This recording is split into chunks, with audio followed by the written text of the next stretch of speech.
নমস্কার বন্ধুরা, আজকে আমি বানাবো বেঁচে যাওয়া ভাত দিয়ে দারুণ মজার মুখরোচক মুচমুচে একটা রেসিপি।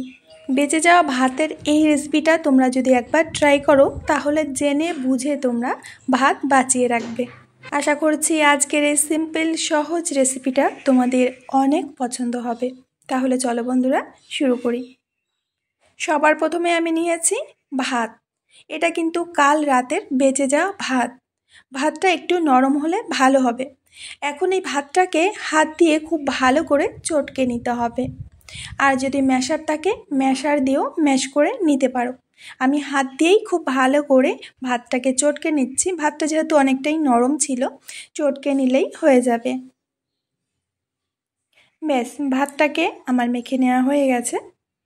এখন এর মধ্যে দিয়ে দেব 1 কাপ মতো বেসন, আর হাতের কাছে যদি কর্নফ্লোর থাকে 2 থেকে 3 চামচ কর্নফ্লোর দিয়ে দেবে। সাথে দিয়ে দেব বড় সাইজের একটা পেঁয়াজ কুচি, দিয়ে দেব লঙ্কা কুচি, সাথে দিয়ে দেব কিছু ধনেপাতা কুচি। ধনেপাতা কুচিটা একটু বেশি পরিমাণে দেবে, তাহলে খেতে বেশি ভালো লাগবে। দিয়ে দেব স্বাদ মতো লবণ। গুঁড়ো মশলার মধ্যে এখানে দিয়ে দেব জিরার গুঁড়ো আর ধনিয়া গুঁড়ো। সাথে দিয়ে দেব চাট মশলার গুঁড়ো, একটু বেশি করে দেবে, তাহলে খেতে একটু টকটক লাগবে। দিয়ে দেব গোলমরিচের গুঁড়ো। এখানে যেটুকু আছে সবটুকুই আমি দিয়ে দিচ্ছি। তো সমস্ত মশলা আমার দিয়ে দেওয়া হয়ে গেছে। এখন খুব ভালো করে মশলাগুলোকে মেখে নিতে হবে। বন্ধুরা, আজকের রেসিপিটা একেবারে সিম্পল, কিন্তু এত মজার লাগে খেতে। তোমরা একবার ট্রাই করে তারপরে আমাকে কমেন্টে জানাবে যে রেসিপিটা কেমন লেগেছিল। কালারের জন্য সামান্য একটুখানি হলুদ দিয়ে দেব, আর দিয়ে দেবো একটু জল। জলটা দিলে মাখতে আমাদের সুবিধা হবে, না হলে বেশি আঠালো হয়ে যায়। খুব ভালো করে মেখে নিতে হবে। আজকে আমার এই সিম্পল রেসিপিটা যারা দেখছো, যদি এখনও সাবস্ক্রাইব না করে থাকো আমার চ্যানেলটা, অবশ্যই সাবস্ক্রাইব করে নেবে। তো খুব ভালো করে আমি মেখে নিয়েছি, দেখতেই পাচ্ছ ঠিক এরকমটাই হবে। তো চলো এখন হাতটাকে খুব ভালো করে আমি পরিষ্কার করে নিয়ে আসছি। এদিকে একটা প্যানের মধ্যে আমি তেল গরম হতে দিয়েছি। এখান থেকে 2 চামচ মতো তেল তুলে নিয়ে এই মাখার মধ্যে, যে ভাতটা মেখেছিলাম এর মধ্যে দিয়ে দিতে হবে। এতে করে আমরা যে রেসিপিটা করব একেবারে ক্রিস্পি তৈরি হবে। খুব ভালো করে মিশিয়ে নেব। এটা কিন্তু খুব বেশি টাইট করবে না, খুব বেশি টাইট করলে ভেতরটা একটু কাঁচা কাঁচা থেকে যাবে। আমি যেমনটা করেছি ঠিক এরকমটাই করতে হবে। ভালো করে হাত দিয়ে মেখে নিয়েছি, দেখতেই পাচ্ছ এরকম একটু নরম টাইপের হতে হবে। এখান থেকে কিছুটা পেস্ট নিয়ে নিচ্ছি। এবার মিডিয়াম গরম তেলের মধ্যে আমি পকোড়াগুলো ছেড়ে দেব। বন্ধুরা, ভীষণই মজার একটা রেসিপি, খেতে দুর্দান্ত লাগে, ভীষণ মুচমুচে হয়। যখনই বাড়িতে দেখবে ভাত বেঁচে আছে, তো ভাত দিয়ে এই রেসিপিটা করে দেখো। একদিন করে দেখো, তোমার দ্বিতীয় দিন আবার বানিয়ে খেতে ইচ্ছা করবে।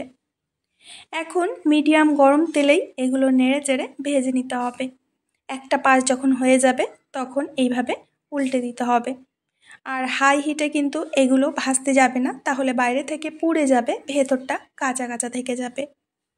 এগুলো ভাজতে প্রায় 5 মিনিট সময় লাগবে। 5 মিনিট সময়ের মধ্যে দেখবে যে খুব সুন্দর ক্রিস্পি করে ভাজা হয়ে গেছে। খুব বেশি কড়া করে ভাজতে যাবে না, তাহলে কিন্তু এগুলো খেতে মোটেও ভালো লাগবে না। তো উল্টে পাল্টে আমরা পকোড়াগুলোকে খুব সুন্দর করে ভেজে নিয়েছি। আর এর থেকে লাল লাল করার কোনো প্রয়োজন নেই, তাহলে খুব বেশি ক্রিস্পি হয়ে যাবে, তখন ভেতরে তেল ঢুকে যাবে।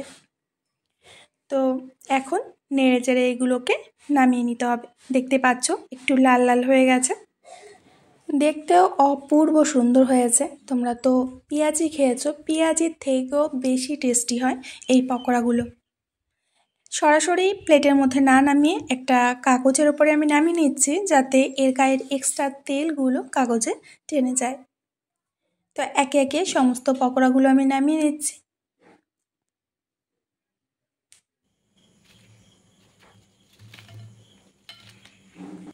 আমার শরীরটা এতটাই খারাপ যে দ্বিতীয় ব্যাচটা আর তোমাদের ভেজে দেখাতে পারলাম না।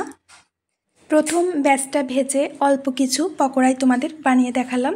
দেখতে কিন্তু অপূর্ব সুন্দর লাগছে। এটা দেখতে যতটা সুন্দর, খেতে তার থেকেও বেশি মজার। একটা আমি তোমাদের ভেঙে দেখাচ্ছি। এটা তোমরা যে কোনো চাটনি বা টমেটো সস দিয়ে খেতে পারবে। তো বন্ধুরা, আশা করছি আজকের রেসিপিটাও তোমাদের অনেক ভালো লেগেছে। আমি আজ এখানেই বিদায় নেব, আবার আসবো নতুন রেসিপি নিয়ে। সবাই ভালো থেকো আর সুস্থ থেকো।